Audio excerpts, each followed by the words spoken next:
بسم الله الرحمن الرحيم. الحمد لله والصلاة والسلام على رسول الله محمد وآله وصحبه ومن والاه.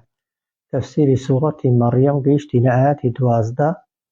کە لە ئاەتەکانی پێشووتردا خوای گەورە باسی بەسەرهاتی زەکەریای کرد کە چۆن لەخوا پاڕاوەتەوە و خوای گەورەش وەڵامی دوعاکەی داوەتەوە و دواتر نیشانەیەکی پێداوە کە بەڵگەیە لەسەر لەدایکبوونی منداڵەکەی یان حەملی خێزانەکەی کە ئەوە بوو ئەویش هەر شێوە موعجیزەیەک بوو نەیدەتوانی قسە بکە بەڵام تەسبیحات و ذیکر و یادی خوای گەورەی دەکرد و لەوەیدا هیچ کێشەی نەبوو. کاتێک یەحیا لەدایک دەبێت کە لێرە باسی نەکردووە و دەگاتە تەمەنێک کە توانا و هێزی داوەکردن و بانگەوازیکردنی هەبێ خوای گەورە هەر بە منداڵی دەیکا بە پێغەمبەر کە دەبێت بە پێغەمبەر خوای گەورە قسەی لەگەڵ دەکات و خیتاب و وحی بۆ دەنێرێ پێی دەڵێ یا یەحیا ئەی یەحیا ئەی یەحیا. معلومە یەحیا یعنی زیندوو جا بە معنای ئەوەی کە بە ئیمانەوە دەژیە ناوی نراوە یەحیا یان بەهۆیەوە خەڵک ئیمان و دینی لە دڵدا زیندوو بۆتەوە ناوی نراوە یەحیا و هێندێکیش دەفەرموون لەبەرەوەی ڕەحەمی دایکی بەهۆی یۆ زیندوو بۆتەوە و منداڵی بووە ناو نراوە یەحیا. ئەی یەحیا خودی الکتابە خود یعنی وەریگرە جێبەجێیکە ئەو کتێبەی کە لە بەردەستتدایە و فەرمانت پێکراوە بە گەیاندنی کە تەوراتە بقووە بە باشی بە چاکی بە جددی یعنی ئیهمالی و کەم تەرخەمی تێدا مەکە توانای خۆت لە گەیاندن و جێبەجێکردنیدا بەکاربێنە. و ئاتەیناه خوا دەفەرمێ پێشمان بەخشی بوو بە یەحیا سەلامی خوای لەسەر بێ الحوکمە دانایی و پێغەمبەرایەتی سەبیە هەر لە تەمەنی منداڵی هەر بە منداڵی کردبوومانە پێغەمبەر. یا یەحیا خودی الکتابە ئەی یەحیا وەرگرە و جێبەجێی کە ئەو کتێبە بقووەتین یعنی بە باشی و بە چاکی و بە هەموو تواناتەوە. و ئاتەیناه و پێشمان بەخشی بوو بە یەحیا سەلامی خوای لەسەر بێت الحوکمە حوکم یعنی دانایی و ژیری و عەقڵی سەبیە هەر لە تەمەنی منداڵی. ئەوجار سیفەتێکی دیکەی یەحیای ئەوە بوو و حەنانە کەسێکی زۆر دڵسۆز و دڵنەرم بوو و حەنانە یعنی سۆز و دڵنەرمیمان پێبەخشی بوو من لەدونا لەلایەن خۆمانەوە. حەنە زۆر نەرمونیان لەسەر خۆ خاوەن بەزەیی کە لەلایەن کێوە من لەدونا لەلایەن خۆمانەوە ئەوەی پێبەخشرابوون و زەکا و هەروەها کەسێکی زۆر پاک و خاوێنیش بوو لە ڕووی دەرونیەوە تەوان خاوەنی هیچ سیفەتێکی خراپ نەبوو لە حەسادەت و بوغز و ڕق و قینا. سیفەتێکی دیکەی ئەوەیە وەکانە تەقیە کەسێکی زۆر خۆپارێز بوو هەموو فەرمانەکانی خوای جێبەجێ دەکرد و هیچ گوناه و بێئەمریەکی خوای گەورەی نەکرد و نەدەکرد. و حەنانەن من لەدونا کەسێکی زۆر بەسۆز و نەرم و خاوەن میهرەبانی بوو کە لەلایەن ئێمەوە ئەو سیفەتەی پێدرابوو کە بەبێ گومانی ئەوە نیعمەت و چاکەیەکە هەموو کەس لەوانەیە لەگەڵی نەکرابێ. ئینسان کە خاوەنی میهرەبانی و سۆز و خێر و چاکەی بووێ بۆ خەڵکی ڕەحمەتێکە هەموو کەس لەوانەیە نەتوانێ بیکە. زەکا یعنی خاوێن بەڵام خاوێنی دەرونی زۆرتر و کەسێک بوو دڵ و دەرونێکی پاک و چاکی هەبوو وەکانە تەقیە کەسێکی زۆر خۆپارێزیش بوو. سیفەتێکی دیکەی ئەوە بوو و بەڕەن بیوالیدەیهی بەڕ یعنی زۆر چاکەکار بوو لەگەڵ دایک و باوکی نەک چاکەکارێکی ئاسایی زۆر چاک بوو لەگەڵ دایک و باوکی کە معلومە کە یەحیا لە دایک دەبێ و گەورە دەبێ داک و بابی زۆر بەتەمەن و بە ساڵاچوون چونکە هەر کە یەحیا بووە پیر و بە ساڵاچۆ بوون ئەی کە گەورە بووە بێگومان تەوان زیاتر بە ساڵدا چوون و زیاتر پێویستیان بە خزمەت هەبووە بەڵام ئەو وەبەڕەن زۆر چاکەکار بوو لەگەڵ دایک و باوکی. سیفەتێکی دیکەی ئەوە بووە لەم یەکون جەبار هیچ کات خۆی بە گەورە نەدەزانی کەسێکی متەکەبیر و خۆ بە زلزان نەبوو. ئەوجار عەسیە سەرپێچیشی لە فەرمانی خوا نەدەکرد کەسێکی سەرپێچیکاریش نەبوو. خوای گەورە بۆچی ئەو سیفەتانە باز دەکا چونکە ئەوانە سیفەتی مەدحن لە هەر کەسێکدا بن خوای گەورە حەزی لەو سیفەتانەیەوە و سیفەتانەی پێخۆش. وبەڕەن بیوالیدەیهی کەسێک بوو زۆر چاک بوو لەگەڵ دایک و باوکی، وەلەم یەکون جەبار کەسێکی خۆبەزلزان نەبوو، عەسیە و هەروەها سەرپێچی فەرمانی خواشی نەدەکرد کە گوتمان بە منداڵیش بێ ئەمری خوای نەکردووە کە مکەللەفیش نەبووە و دواتریش کە پێغەمبەر بووە هەر مەعسووم بووە، کەسێکی بێگوناه و بێتاوان بووە. جا دەفەرمێ وەسەلام عەلەیه، سەڵاو لەسەر یەحیا. سەڵاو یعنی ئارامی و هێمنی و ئاسایش و سەلامەتی و بێترسی لەسەر یەحیا بێ یەومە ولیدە، لەو ئەو ڕۆژەی کە لەدایک بوو، کە لەدایک بوو بە سەلامەتی لەدایک بوو، خوای گەورە سەلامی بەسەردا داباران، پارێزراوی کرد. و یەومە یەموت، ئەو ڕۆژەش دەمرێ، سڵاوی خواد لێبێ و سڵاوی خوای دەڕژێ بەسەردا. سەلامەتی یعنی ناتووشی بەڵا موسیبەت نابێت، چونکە یەحیا شەهید کراوە، زۆرترین موسیبەت و بەڵای دنیای توش بوون لەسەر دین. بەڵام ئەوە کە لە خزمەتی دین دابی هەر سەلامەتیە، ناسەلامەتی ئەوەی دینت نەمێنێ، ئیمانت نەمێنێ، عەقیدەت بدۆڕێنی.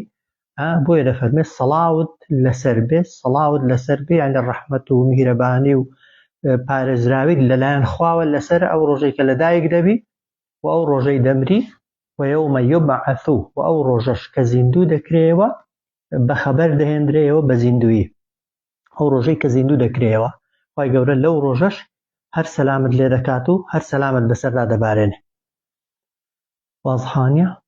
ئەوجار دێتە سەر بەسەرهاتی دووهەمی سوورەتەکەی کە سوورەتەکەی بە ناونراوە کە بەسەرهاتی مەڕیەمەیە. لێرەش هەموو بەسەرهاتەکەی تێدا نیە، تەنها بەسەرهاتی کاتی لەدایک بوونەکەی و پێش لەدایک بوونەکەی تێدایە.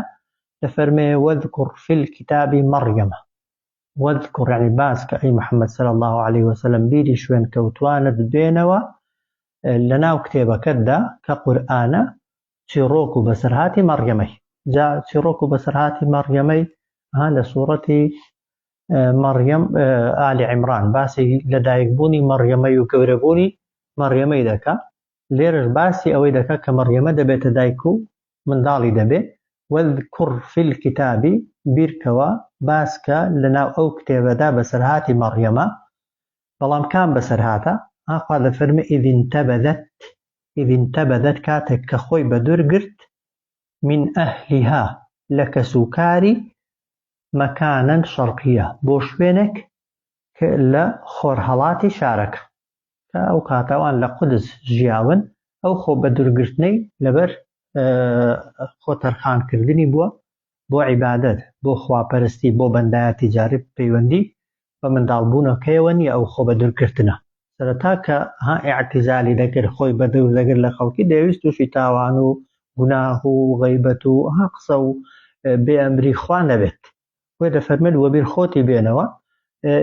وەبیر خەڵکی بێنەوە باسی کە بۆ خەڵکی لەناو کتێبەکەتدا بەسەرهاتی مەڕیەمەی ئیذ انتەبەذەت کاتێک خۆی بە دوورگرت من ئەهلیها لە کەسوکاری مەکان بەرەو شوێنێک شەرقیە کە ڕۆژهەڵاتی شارەکەیە، ڕۆژهەڵاتی قودس. جا دەفەرمێ فەتەخەذەت دروستی کرد من دونیهم لە بەرامبەر قەومەکەیدا حیجابن بەربەستێک. جا هەندێک دەفەرمون ئەو بربەستێکی معنەویە، یعنی چۆ شوێنێک و وای بڕیاردا بوو کە کەس تێکەڵاوی نەکات و بۆ خۆی تێکەڵاوی خەڵکی نەدەکرد، بربەستێکی معنەوی. ئینسان ئەگەر بزانی کەسێک پێی خۆش نییە و حەزی لێ نییە بچێکنی بە تەبیعەت خەڵک ناچێتەکنی، وایە. هەندێکیش دەفەرمون هەر پەردەی گرتوتەوە یا دیوارێکی دروست کردووە کە ئەگەر کەسێکیش بەوێدا هات بێت و بەوێدا تێپەڕی بێت ویست بیبینن نەیانتوانیوە بیبینن. هەر کامێکیان بێ لەوانەیە هەردووکیان بێ. فەتەخەذەت یعنی دروستی کرد جێڕای من دونیهم یعنی لە بەرامبەر قەومەکەیدا لە بینی خۆی و قەومەکەیدا حیجابن بەربەستێک. ئەوجار لەو کاتەدا کە لەوێ خۆی تەرخان کردووە بۆ عیبادەت و خواپەرستی، لە گەرمەی عیبادەت و خواپەرستیدا خوا دەفەرمێ فەئەرسەلنا ناردمان ئیلەیها بۆ لای مەڕیەمە ڕوحەنا یعنی فریشتەی خۆمان کە جیبریلە. فەتەمەثەلە خۆی وێنا کرد جیبریل سەلامی خوای لێبێ لەها بۆ مەڕیەمەی لە بەرامبەر مەڕیەمەیدا بەشەڕەن بە مرۆڤێکی سەوی یعنی ڕێک و ڕاست و تەواو و جوان و بەرچاو کە بۆ بە شکڵی خۆی نەچووە چونکە هاش مەلایکەت لە نور دروستکراون بینینی ئینسان لەو ئاستەیدا نییە بتوانێت مەلایکەت وەکو خۆی ببینێ بەشەری ئاعتیادی و مرۆڤی ئاعتیادی ئەوە یەک و دوو ئەگەر لە شکلی مرۆڤ چوو بایە و لە شکلی مەلایکەت چوو بایە و مەڕیەمەش جیبریلی وەکو مەلایکەت بینی بایە بێگومان زۆرتر لی دەترسە ئێستا کە وەکو بەشەر و مرۆڤێکی ئاسایی چووە ترسی لێ نیشتووە ئەگەر وەکو کەسێکی چوو بایە شێوەیەک بایە کە قەت ئەو شێوەی نەدی بایە بێگومان زیاتر دەترسە بۆیە لە فەرمێت فەتەخەدەت من دونیهم دروستی کرد من دونیهم لە بەرامبەر قەومەکەی لە نێوان خۆی و قەومەکەیدا حیجابن بربەستێک فەئەرسەلنا ئیلەیها ئەوجا ڕەوانەمان کردە لای مەڕیەمەی ڕوحەنەها ڕوحی خۆمان یعنی فریشتەی خۆمان کە ناوی ڕوحە جیبریلە فەتەمەثەلە خۆی وێنا کرد لەها بۆ مەڕیەمە بەشەڕەن سەویە لە شێوەی مرۆڤێکی سەوی یعنی ڕێک و ڕاست و تەواو و ئاسایی وازحە کە مەڕیەمە ئەو پیاوەی بینی بربەستەکەی بەجێ هێشتووە و لی نزیک بۆتەوە بێگومان مەڕیەمە مەتمانەی بەخۆ بووە سیقەی بەخۆ بووە بەڵام لە کۆتاییدا مرۆڤ بووە بەشەر بووە وایە بۆ خۆی و ئەو کەسەشی هاتۆ تەکنیل لە زیهنیدا هەر بەشەرە خۆ نازانێ مەلایکەتە بۆیە قالت گوتی تەمەن کەسی لێ نەبوو هاوار کات و بانگی کەسێکی کە لە دووری خەڵکی بووە ئەوەی کە دەنگی مەڕیەمەی دەبیست تەنها خوا بوو ئەوەی دەیتوانی مەڕیەمەی پارێزێت تەنها خوا بوو لەو کاتەیدا دەنا ئەگەر کەسێکی دیکەی ئاسایی مەترسی لەسەر دروست بوو دەبێ محاولە بکە بانگی کەسێکا کە دەتوانێت یارمەتیدا و یعنی قووەتی خۆی هێزی خۆی بەکاربێنێ ئەوجار بەڵام ئەو هێزێکی نەبووە تەوان بۆ خۆی ڕوبەڕووی ببێتەوە کەسیشی لێ نەبووە بۆیە فەرمیێتی ئینی ئەعوذ بالڕەحمان بێگومان من خۆم پەنا دەدەم بەخوای میهرەبان منکە لە تۆ ئین کونتە تەقی ئەگەر تۆ کەسێکی لەخوا ترسی بێگومان شکڵ و شێوەی جوان بووە و شکڵ و شێوەی لە مرۆڤی خراپ نەچووە لە مرۆڤی باش چووە بەڵام مرۆڤ چەندە باش بێ وایە و کەسەکە بۆ خۆی چەندە داوێن پاک بێ کاتێک لە شوێنێکی چۆڵ دوو کەسی ڕەگەز جیاواز لە یەکتر نزیک دەبنەوە بێگومان هەستی ئینسانیەتی وایە چونکە تا ئەو کاتیش نەیزانیوە مەلایکەتە هەستی ئینسانیەتی دەگونجێت لە ئینسانیدا جوڵەی بکە ئەگەر کەسێکی باشیش بێ چونکە باشی نابێتە هۆکاری ئەوەی کە ئینسان غەریزەی نێری نایەتی یا مەینایەتی نەمێنێ وازحە بۆیە پەنای گرتووە بەخوا هەم بۆی خۆی پارێزراو بێت و بەرامبەرەکەشی پارێزراو بێ قالت گوتی ئینی بێگومان من ئەعوذ بالڕەحمان خۆم پەنا دەدەم بەخوای میهرەبان منکە بە تۆ ئین کونتە تەقی ئەگەر تۆ کەسێکی لەخوا ترسی قالە طبعا زانی دەترسێ بۆیە قالە گوتی جیبریل گوتی ئینەما بێگومان تەنها و تەنها ئەنە من ڕەسوول و ڕەبیک نێردراوی پەروەردگارت ئەی بۆ هاتووی ئیشت چییە لئەهەبە لەک تا ببەخشم بە تۆ غولامەن زەکیە غولام منداڵێکی طبعا ئیشارەتە بۆ منداڵێکی کوڕ کە ئەویش دەبێتە زەکی زۆر پاک زۆر خاوێن زۆر دوور لە تاوان و لە خراپە طبعا ئەوە لەلایەک دڵخۆشی بووە وایە لەوەی کە ئەوە هیچ بەشەر نییە و دەستم لێ نادا و تووشی نەهەنابم وایە بەڵام لەلایەکی دیکە طبعا خەبەرێکی زۆر قورس بووە لەسەر مەڕیەمەی چونکە مەڕیەمەیەکی کچ کە کەس دەستی پێ نەکەوتووە ئێستا مەلایکەتی خوا پێی دەڵێت تۆ منداڵت دەبێ منداڵبوون ببێ مرد وایە بۆ کەسێکی داوێن پاک و وەک دەڵێ بە ئەخلاق و دیندار زۆر سەختە زۆر قورسە وایە قورسە هەم بۆ خۆی و هەم دواتر لە بەرامبەر خەڵکیدا ئەو خۆی دەناسێ وایە خۆی دەزانێ هیچی نەکردووە بەس چۆن قەنەعەت بە خەڵکی بکە دیارە بیری لا مشتی دەکردەوە بۆیە موژدەکە طبعا ئەو قسەیە لەلایەک دڵخۆشی دەکا لەلایە تووشی ناڕەحاتی دەکە قالە جیبریل سەلامی خوای لێبێ فەرمووی ئینەما بێگومان من تەنها إنما أنا بيقومان تنها من رسول ربي نيردراوي پروردگارتم. نيردراو يعني طبعا نيردراو للآن خواو نيردراو نك پیغمبر لأهب لك هاتم ببخشم بيت غلاما من ذلك كزكية من ذلك باق به. قالت مريم قتي أن يكون لي غلام چۆنی دەبێ بۆ من منداڵ چۆنی دەکرێ ڕێی دەچێ من منداڵم ببێ لە کاتێکدا وەلەم یەمسەسنی دەستی بە من نەکەوتووە لە من نزیک نەبووتەوە بەشڕون مرۆڤێک یەک مرۆڤ لە من نزیک نەبووتەوە بەنیەتی ژن و مێردایەتی و دەستی بە من کەوت بێ مەک سەرجەوی کردبم وەلەم ئەکو و هەروەها من هەرگیز بەغیە ئافرەتێکی لەش پیس و لەش فرۆش و داوام پیسیش نەبووم چۆن دەکرێت کەس دەستی پێم نەکەوت بێت و بە حەڵاڵی و بە خراپەش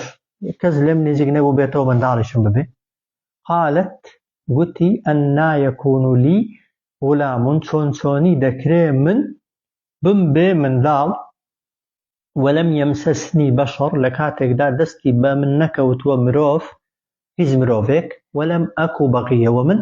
کەسێکی داوێن پیس و لەش فرۆش و خراپەکاریش نەبووم. بەڵام جیبریل سەلامی خوای لێبێ فەرمووی قالە فەرمووی جیبریل فەرمووی کەذالک بەم شێوەیە یعنی بڕیارەکە بەم شێوەیە تازە بڕیارەکە دراوە هاتۆ منداڵت دەبێ. قالە ڕەبوک قالە گوتی پەروەردگارت گوتوویەتی پەروەردگارت فەرموویەتی هو یعنی ئەو منداڵ بوونە بەبێ باب عەلەیە لەسەر من هەیین زۆر ئاسانە. طبعا پێشتریش پێشەکێکی هەبوو مەڕیەمە یەحیای دی بوو طبعا یەحیا کوڕەخاڵی بووە کوڕەپووری بووە و ئاگای لێ بووە کە زەکەریا پاڕاوەتەوە و وەزانیویەتی خێزانەکەی کە پووریەتی نەزۆکە و زەکەریا بەتەمەنە و خوا منداڵی داوەتێ نەوع موعجیزەیەکی دیوە بەڵام ئەوەکەی زیاترە بۆیە ئەوە وای کردووە شتێک بەلایەوە ئاسایی بێ. قالە جیبریل سەلامی خوای لێبێ فەرمووی کەذالکە بڕیاری خوا بەم شێوەیە. قالە ڕەبوک پەروەردگارت دەڵێ هو عەلەیە هەیین ئەو کارە لەسەر من زۆر ئاسانە. ئەوجار وەلینەجعەلەه یعنی ئەو منداڵت پێدەدەین تا بیجێڕین وەلینەجعەلەه بۆی بیجێڕین بیکەینە ئایەتەن لیناسی بەڵگە و نیشانەیەک بۆ خەڵکی بەڵگە و نیشانەیەک لەسەر دەسەڵاتی خوا لەسەر ئەوەی کە ئینسان زیندوو دەبێتەوە بۆ خەڵکی پاشان وەڕەحمەتەن میننا میهرەبانی و بەزەیەکیشە لەلایەن ئێمەوە بۆ تۆ و هەروەها بۆ خەڵکیش وەکانە ئەمڕەن مەقضیە. جیبریل دەڵێ ئەوە فەرمانی خوایە و تازە جێبەجێ بووە مەقضی یعنی جێبەجێ بووە وادانێ جێبەجێ بووە مەجانی مناقەشەکردن و ئینکاریکردن و خۆلادانی تێدا نییە. واضحە؟ قالە جیبریل سەلامی خوای لێبێ فەرمووی کەذالک بەم شێوەیە ئەوە بڕیاری خوا بەم شێوەیە. قالە ڕەبوک گوتوویەتی پەروەردگارت فەرموویەتی پەروەردگارت قالە ڕەبوکی گوتوویەتی پەروەردگارت هو عەلەیە هەیین ئەوە یعنی لەدایک بوونی منداڵێک بەبێ باب عەلەیە هەیین لەسەر من زۆر ئاسانە. وەلینەجعەلەه جا دیارە پرسیاری کردووە ئەی بۆ منداڵم دەبێ و حکمەت چییە؟ جیبریل پێ دەڵێ وەلینەجعەلەه ئایەتەن لیناس بۆ ئەوەی بیجێڕین بیکەینە بەڵگەیەک بۆ خەڵکی وەڕەحمەتەن میننا میهرەبانیەکی شەخوا دەفەرمێت لەلایەن ئێمەوە بۆ تۆ بۆ دەوروبەرت وەکانە ئەمڕەن ئەوە فەرمانێکە مەقضیە جێبەجێ بووە. جا طبعا لەو کاتەدا جیبریل فوویەک بە سینگی مەڕیەمەی دادەکا بەو فۆی کە بە ئەمری خوا بە سینگی مەڕیەمەی دادەکا بە یەقەی مەڕیەمەی دادەکا طبعا حەملی پەیدا دەبێ. ئەوجار کە هەز دەکا حەملی هەیە فەحەمەلەتو سکی پەیدا دەبێ هەز دەکا سکی هەیە ئەوجار چ دەکا فەنتەبەدەت بیهی دوور دەکەوێتەوە بەو سکەوە مەکانن قەسیە بۆ شوێنێکی زۆر دوور پێشتری شەر دوور بوو بەڵام پێشتر بۆ عیبادەت خۆی دەرخست بوویەوە بەس ئێستا لە ترسی ئەوەی خەڵک حەملەکەی لێ نەبینێ و سکەکەی لێ نەبینێت و نەکەوێتە ژێر پرسیار و ژێر فشار و زەختەوە دەچێتە شوێنێکی دوورتر زیاتر لە پێشتر خۆی لە خەڵکی بە دوور دەگرێت و تێکەڵی خەڵکی ناکە. فەحەمەلەتهو حەملی پەیدا بوو سکی پەیدا بوو فەنتەبەدەت به فانتبذت به يعني دوور کەوتەوە بەوسکەوە مەکانن بۆ شوێنێکی قەسیە زۆر دوور جا کە دوور کەوتەوە طبعاً وەختی هێندە قسە هەنا بە مودەتێکی کەم منداڵی بوو بێ و زۆری پێ نەچوو بێ بەڵام بەهێز هیچ بەڵگەیەک نییە بەڕاستی بەپێی ئەو ناڕەحەتیانەی کە بینی پێدەچێ وەکو منداڵی ئاسایی 9 مانگ و ئەوەندە ڕۆژەی ئاسایی بەڕێ کردبێ دوای ئەوەی کە وەختی ژانی منداڵبوون و شتی لێدێ ئەو جار دەفەرمێت فەئەجاءەها ڕۆیشت یعنی مەڕیەمە سەلامی خوای لێبێت المەخاض يعني فأجاءها المخاض إلى جذع النخلة يعني پەنای برد لە کاتی ژان کردنی دا إلى جذع النخلة بۆ لای قەدی دارخورمایەکی وشک کە ژانی منداڵبوون گرتی ژان گرتنەکە وای لێ کرد کە کەسی لێ نەبووە بیگرێت و یارمەتیدا و بیشێلێ و هاوکاری بکە لە ناچاریدا پەنای برد لەبەر قەدی دارخورمایەک کە دەڵێن دارخورمایەکەش دارخورمایەکی وشک بووە بۆیش تەریخی ولادەتی یەحیای بەپێی ئەو ئاەتەی بێت طبعاً ئەو تەریخی ئێستا کراوەتە 25/12 کراوەتە ولادەی یەحیای ولادەیەکی حەقیقی نییە چونکە بەپێی ئاەتەکەی بێ وەرزی ئەوەکەی نەبوو وەرزی خورما و خورما پێگەیشت شتی نەبووە کاتێکی دیکە بووە بۆیە فەئەجاءەها المەخاض فأجاءها المخاض يعني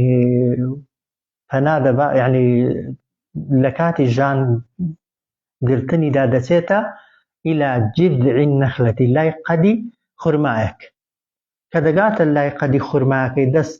لە جیاتی ئەوەی کەسێک بیگرێ و کەسێک یارمەتیدا ئەو باوەش بە دارەکەیدا دەکات و خۆی بە دار خورمایەکەیەوە دەگرێتەوە بەڵام قالت دەڵێ یا لەیتەنی خۆزیا من مت قبل هذا مردبامە پێش ئەو ڕۆژە پێش ئەو ڕووداوە وكنت من نسيا منسيا نسيا يعني لبير كرابام منسيا بلا بير كردنك كز ناويشي لبير نباماما هندي طبعا من دالبونا كنا قصي خلقي بلاوة تاوري قصي خرابي خلقي دكر وني دزاني چون جوابي خلقي داتوا لترسي قمان وقصة وقصلوشي خلقي طبعا او نارحاتي دەبینی لە کاتێکدا دەشیزانی بە ئەمری خوا و بە فەرمانی خوای گەورە طبعا سکەکەی و حەملەکەی پەیدا بووە فەئەجاءەها بەڵام یعنی وا